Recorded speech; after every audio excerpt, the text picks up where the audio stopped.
Carter and Adalyn both secured corporate director roles paying $12,000 a month. Carter immediately upgraded his reality. He financed an $85,000 luxury truck, moved into a downtown high-rise, and threw his remaining cash into flashy startup investments to look like a venture capitalist on social media. Adalyn kept her cheap studio apartment or the exact same sharp business suit to every meeting and ruthlessly funneled 60% of her income into a singular, boring index fund. Carter mocked Adalyn for wasting her high-income years. Then, the industry collapsed, credit markets froze, and mass layoffs swept the sector. Within 6 weeks, Carter missed rent, his truck was repossessed, and his startup investments went to zero. Adalyn lost her job on the exact same Friday, but she did not blink. Her portfolio had just crossed a specific six-figure threshold. Without adding another dime, her capital was generating more daily wealth than her corporate salary. Carter chased the appearance of wealth. Adalyn engineered absolute financial sovereignty using the 100K velocity rule, a mathematical tipping point the banking system hopes the working class never discovers. The defining difference between the perpetually exhausted working class and the financially untouchable elite is not intelligence, and it is rarely luck. It is the understanding and execution of the 100K velocity rule. The secret is the mathematical threshold where compound interest finally overtakes physical human labor. Charlie Munger famously stated that accumulating the first $100,000 is a nightmare, but it must be done, even if it means walking everywhere and eating nothing but rice and beans. The mathematics behind this mandate is absolute. Below $100,000, capital is weak. It is a fragile sapling that provides almost no shade and bears no fruit. If an investor has $10,000 invested and achieves a stellar 10% annual return, the yield is a mere $1,000. That is not enough to change a lifestyle, quit a job, or survive a crisis.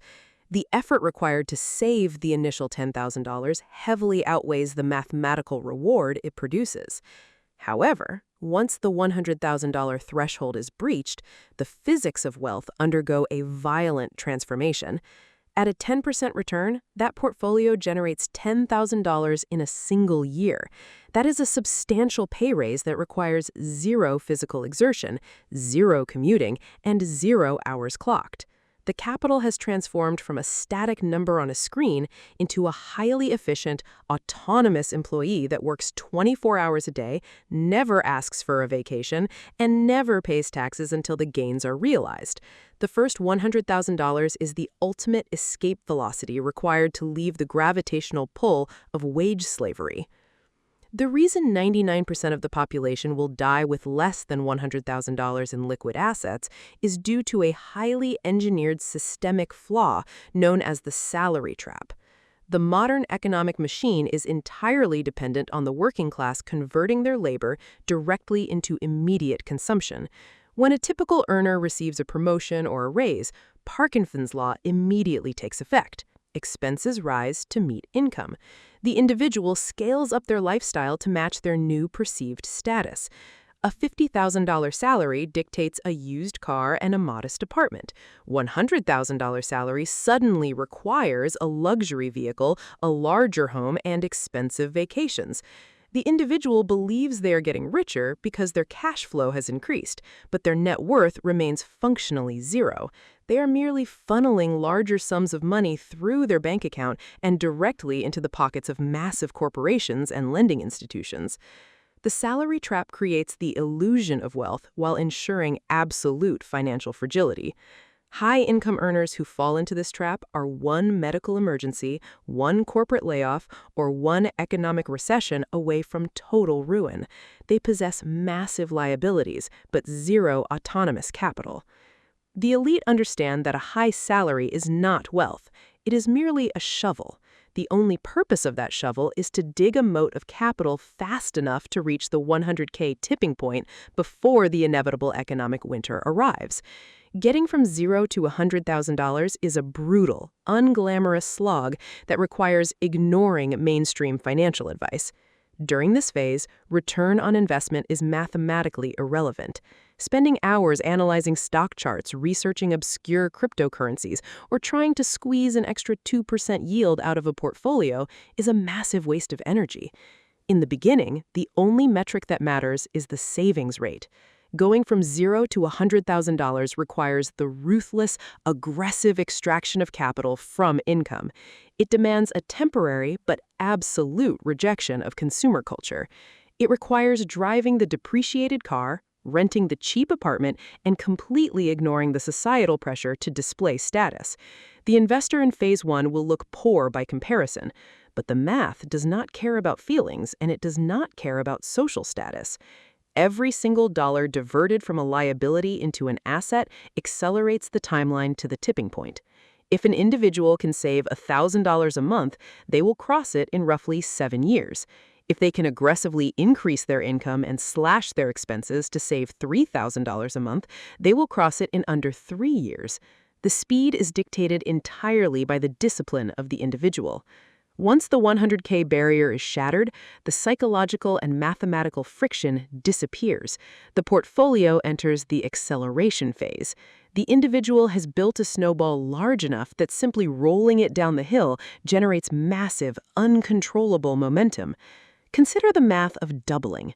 Reaching the first $100,000 from zero might take an individual 7 brutal years of relentless saving, but going from $100,000 to $200,000 doesn't take another 7 years, because the initial capital is now violently compounding, generating its own massive returns.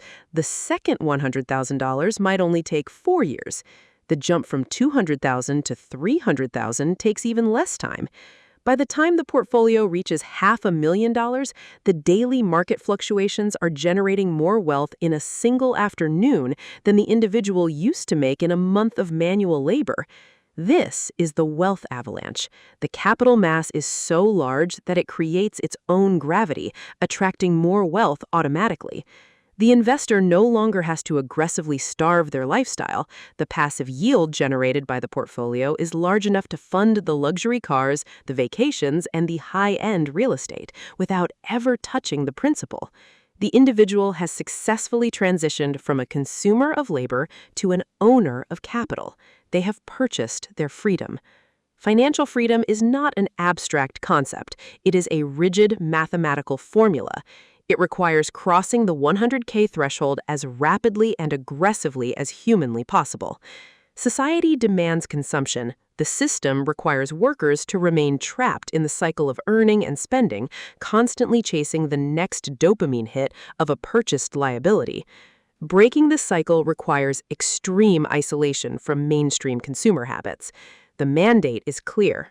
Maximize the shovel, brutally restrict the lifestyle, and shovel capital into the furnace until the fire is self-sustaining. Once that 6-figure mark is breached, the game is permanently altered. The individual is no longer a participant in the rat race. They are merely an observer. The next economic crash, the next wave of layoffs, the next inflationary spiral, these events destroy the working class, but they merely represent buying opportunities for those who control capital. Reach the threshold, trigger the velocity, become mathematically untouchable.